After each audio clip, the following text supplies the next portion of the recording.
Hey, Thomas, welcome to this Wednesday's episode of The First, the Last, the Nerdom. And we are continuing our series, our mini series on covering the Star Trek The Next Generation, where you have not seen any of these. I'm Mike Mhm. Shaw, and you are? I'm Thomas, and this is my first viewing of these three episodes. Like I said previously, the only episodes that I've actually seen previously was the pilot, the two-part pilot, and then the I watched the episodes with Spock. Do you remember which season that's in? I don't Is know. that There, I like think I second pulled or? it up before, but I believe it's Sarek. But we'll eventually hit that probably in the next Mhm. five or six. I think Yep. it's in line. I don't remember the number off the top of But my head, yeah, but but anyway. yeah, at the time I decided I didn't care for Star Trek. Didn't like it. It wasn't for me.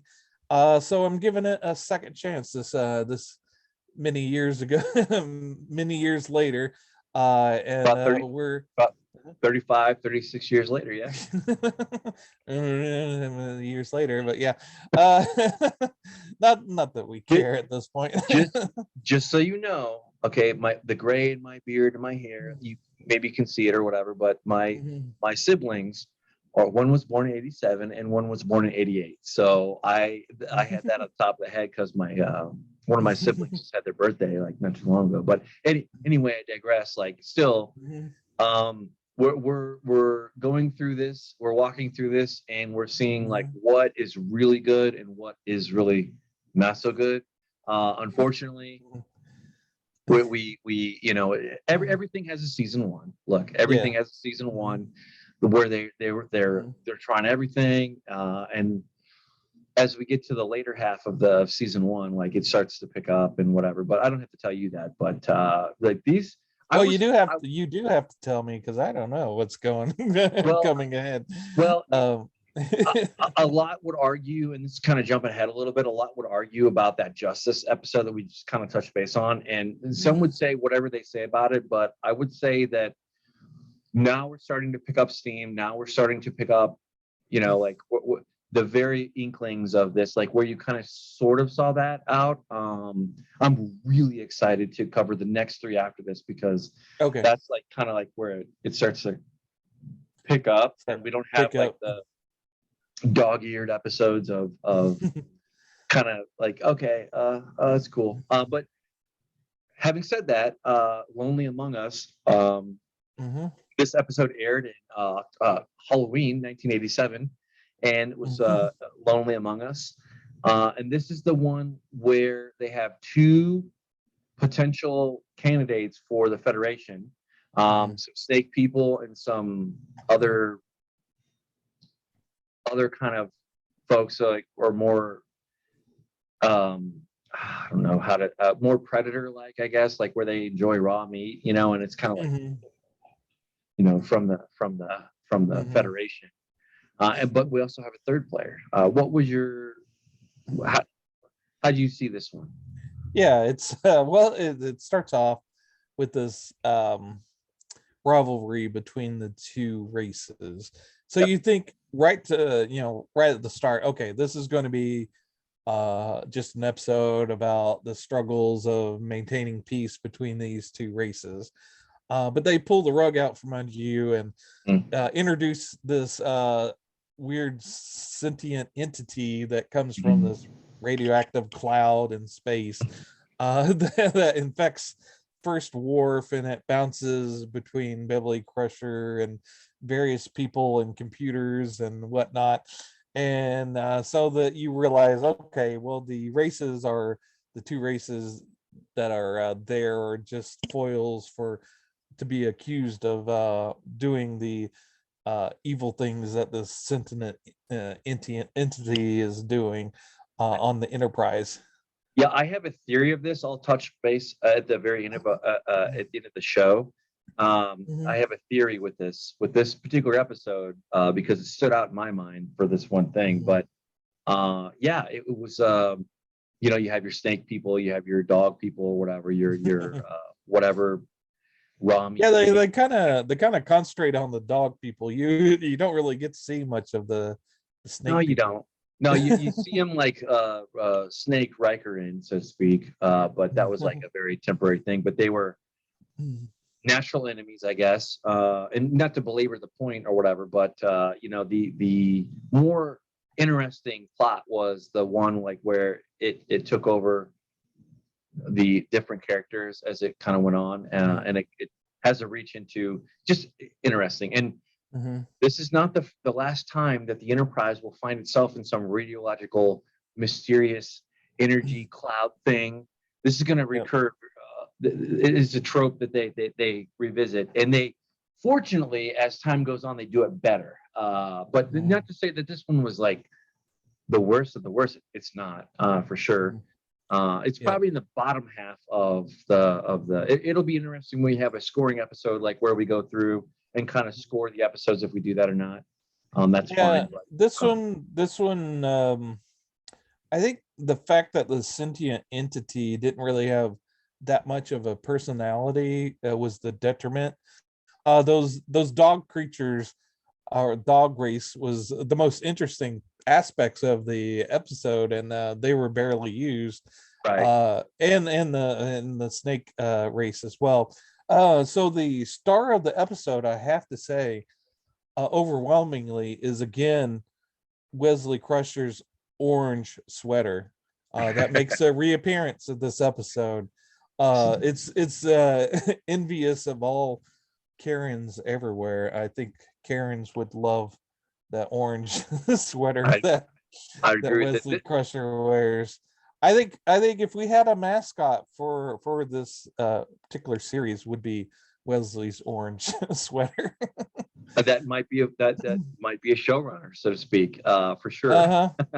And if I had my way and had money for it, we would both be wearing those orange sweaters. I would do that. I would do that for you, Thomas, and I knew you'd do that for me, and we would do it for our wonderful fans out there who watch our show. But and I was disappointed with our boy Wesley in that he didn't figure this out completely at the beginning. He should have known what was happening with Beverly to start with. He's falling down on the Mary Sue aspect of his personality in this episode, not really realizing straight away what was going on.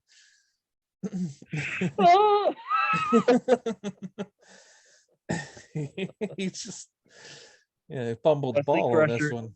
Yeah, Wesley Crusher is Mary Sue. That is for damn sure, for sure. But this also has like little bits. I loved it from the standpoint of data.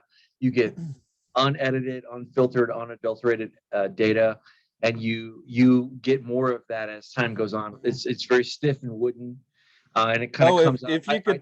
If you could pull up that picture of Data with the pipe, I think that should be our picture here for the rest of the episode.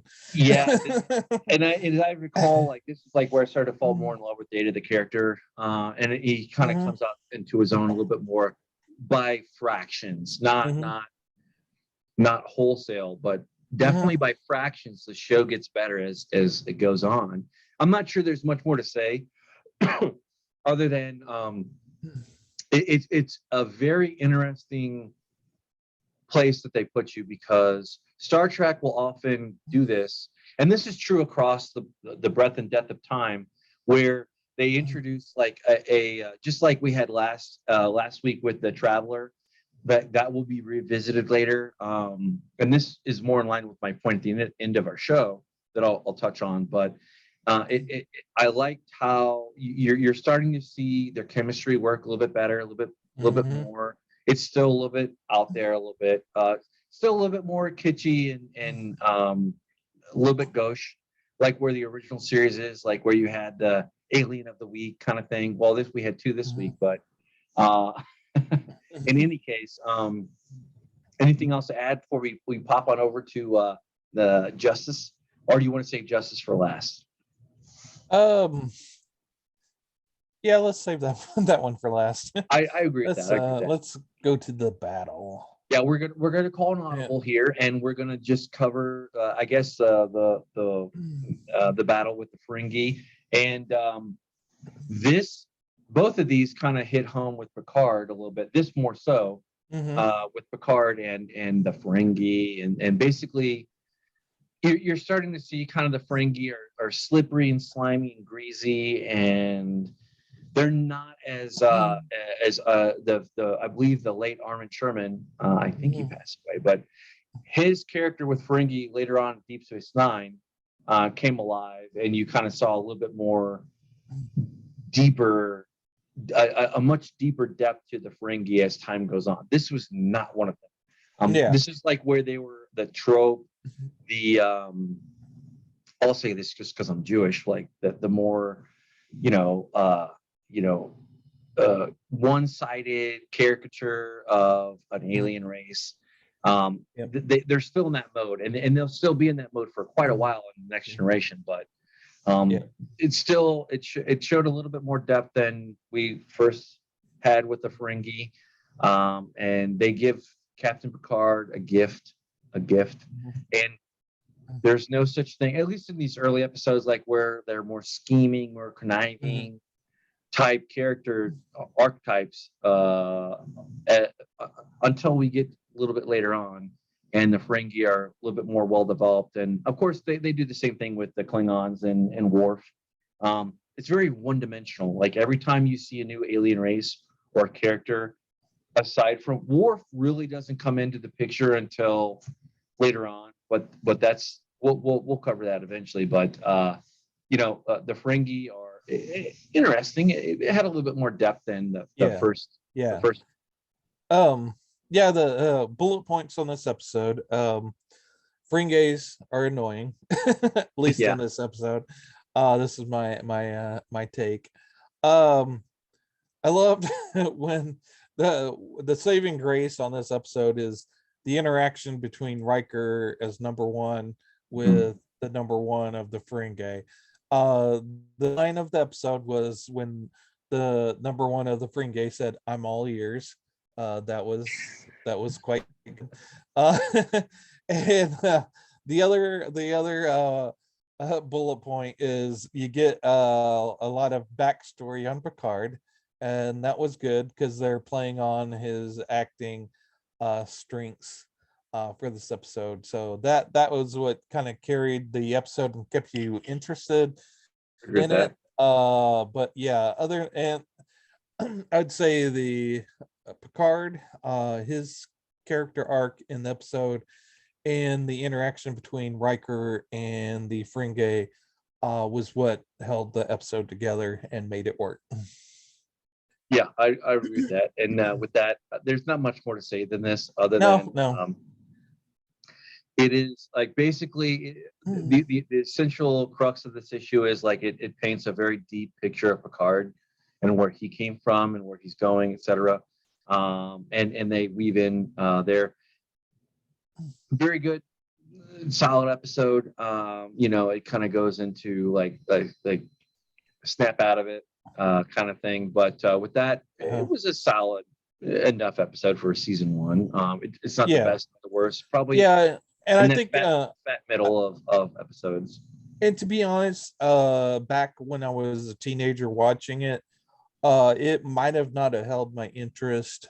But the fact, the nostalgia of it being an 80s show and everything, it kind of still holds. It adds that little bit of extra to hold my interest, so that it's not a wash for an episode. So I haven't really been watching I've been watching him with my current perspective, but I should probably kind of keep in mind what my former self might have thought when he would have usually watched the episode, which I'm obviously be hard to do, but I can have my guesses. But like I said, I had a prejudice against these aliens of the week with the funny faces. Well, I don't think I think you're justified in that, because the sheer fact is season one is probably the weakest episode of Star Trek, but it's also the strongest because, well, that's where we learned about Riker and Troy and Picard and Yeah. Data and all these guys. And as they slice those characters out over time, you kind of get to the good interactions with them. And Well, there's some rough spots there, but they, for the most part, are kind of sort of coming together. I would argue that they don't really come together until after this, toward the latter half of season 1. But we'll get there eventually. and to fall back on our other channel, our other show, First Lesson Nerdom podcast, and recommend to watch that as well if you're just Please.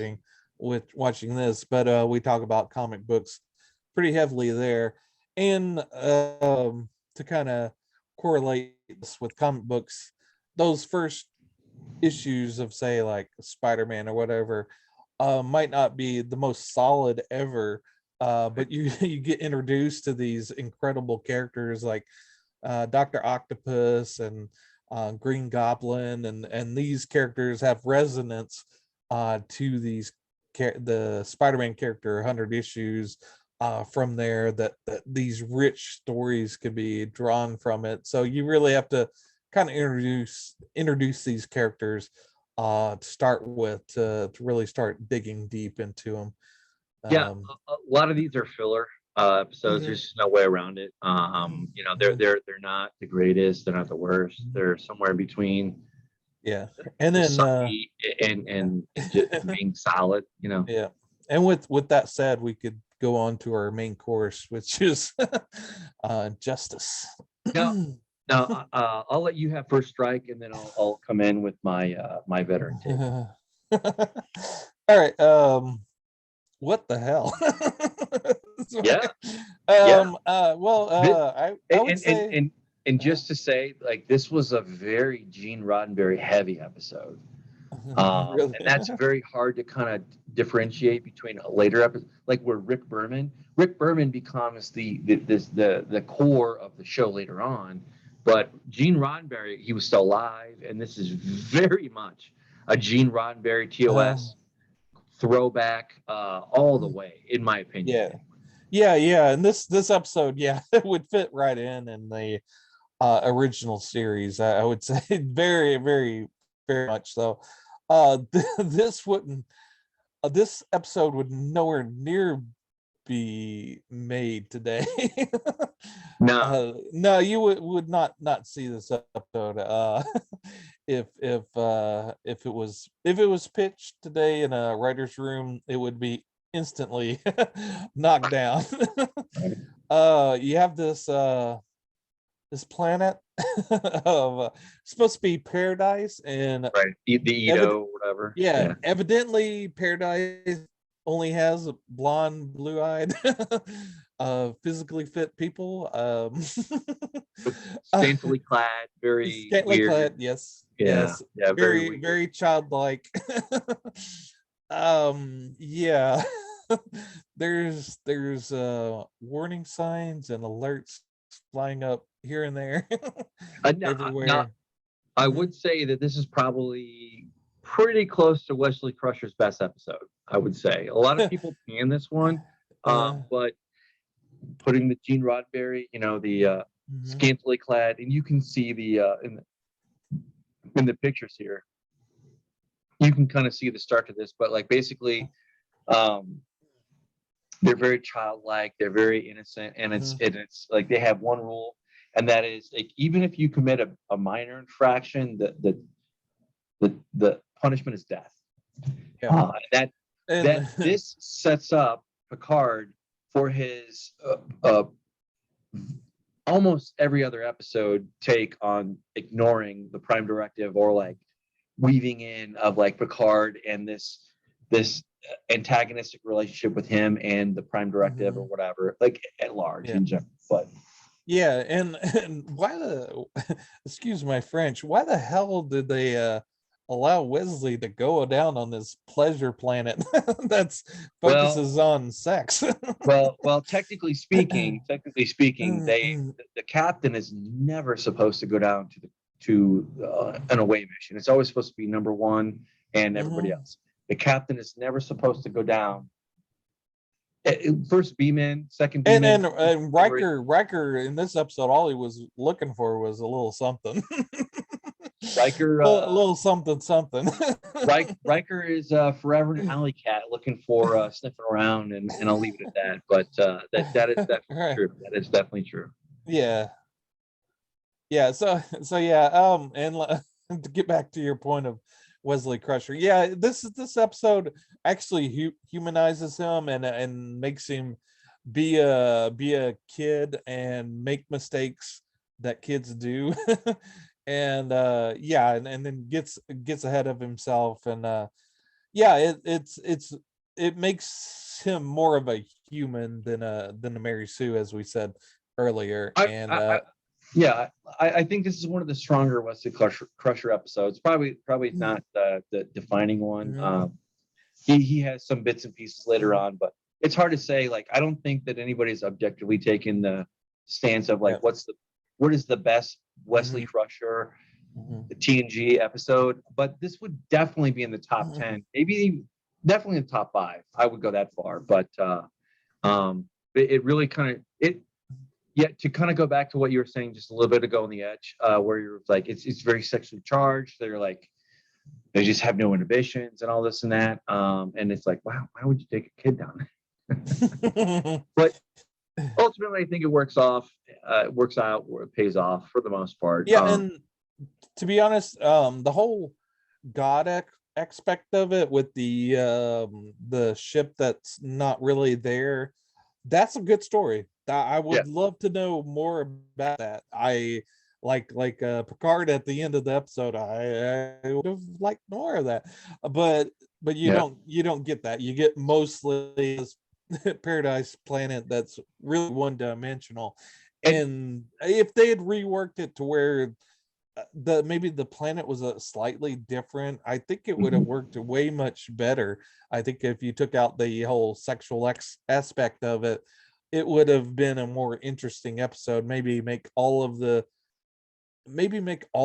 people more childlike and without the sexual aspect of it, so that the god, um maybe even make them a little bit more primitive, so that the god aspect was more, it just seems like there was a missed opportunity between the two, and mhm. that you could play up one more than the other, and made a better episode. But yeah, I did like, I see where they were going with it, with cards struggle with the prime directive, which made it made it interesting. But yeah, there's aspect of the show that, that was like constantly going, oh really, are you going there? Really? Yeah, and what when you just caught on like one of the things that keeps pulling people back to the TNG, that it's not very well talked about, at least in all the things that I've seen in the media that I've seen, reviews or not, but Star Trek, this is the very, very beginnings, like where it really gets good. And what I mean by that is that there's a side aspect that they don't cover that makes you want more. It keeps you coming back to see what they would do with this or that. There's going to be a lot of that, but when they do it right, they leave you satisfied. Like, oh man, I really wish I would have saw a little bit more of this, or a little bit more of this story arc. And sometimes they deliver on that, and sometimes they don't. Sometimes these are one-offs, but that little bit of that kernel of like, I just want to know more about this, or what happens beyond this. When they can integrate that, this is a very more raw cut of that. And as we go on, you'll kind of see that kind of reemerge a lot. But it is very much, you can definitely see the TOS fingerprints on this for sure. Oh, Absolutely. I know we're probably getting near the end of the episode, but just to double back to the first one we talked about, Lonely Yeah. Among Us. I just had a thought while you were talking. Not that I wasn't listening, I was, but um, that that last picture with the, yeah, that one. Um, when I saw when the episode began, and I looked back, and then it was like a back angle of them, I was like, are they all wearing dresses? What's going on? Yeah. I was like, what? They're very progressive, but I guess that's their more formal wear. The picture doesn't show you, but like the shirt goes down below their waist and below their Yeah, uh it's yeah. more of a tunic. It comes Yeah. down more than a Yeah. shirt would, but not quite like a Yeah. dress or whatever. Like Yeah. I could be I'd probably add a belt to it, but that's, I don't know.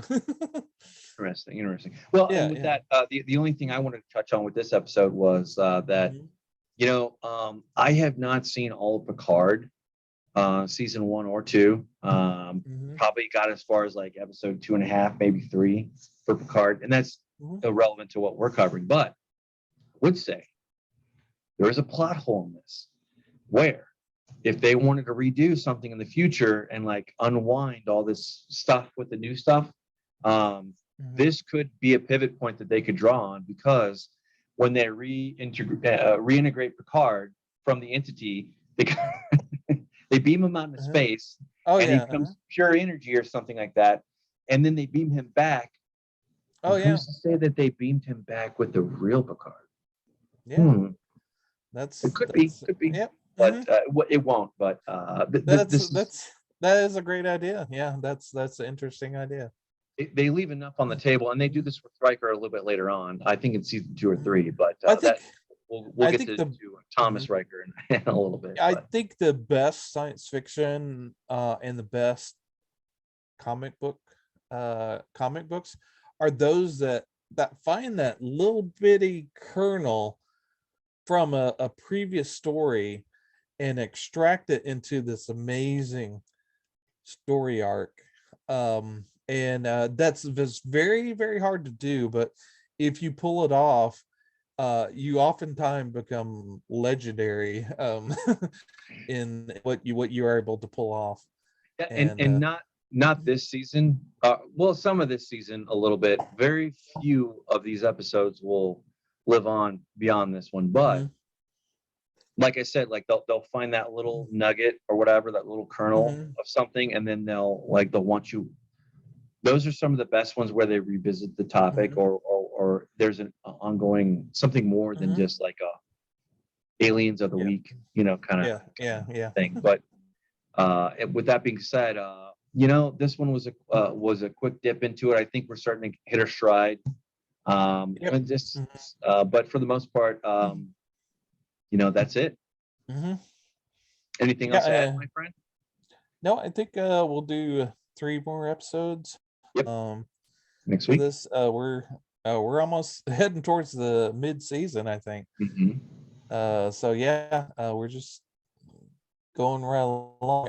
And so far, I'm enjoying myself. I'm excited that you said that the better episodes are the next 3 are some of the better ones. So Oh yeah. I look forward to seeing those. Oh yeah, that little kernel on the side is going to come back over and over and over again as we go forward, without spoiling too much. But yeah, Mhm. you'll Yeah, see. You'll see. yeah, and without spoilers, if you guys want to talk about what you're excited about seeing in this new season, or within this season of what we're going to talk about in the comments below, that's great. And also, we also have a podcast that goes on Mhm. every Sunday or Monday. We talk about all things Nerdom. We've been focusing on comic books lately, but we talk about all sorts of things like strange cult movies, horror movies, sci-fi, whatever tickles our fancy in the Nerdom Mhm. world. So check that out if you want, and give us a like and subscribe. Please do, please do. And with that being Mhm. said, we'll see you next week. Yep. See you.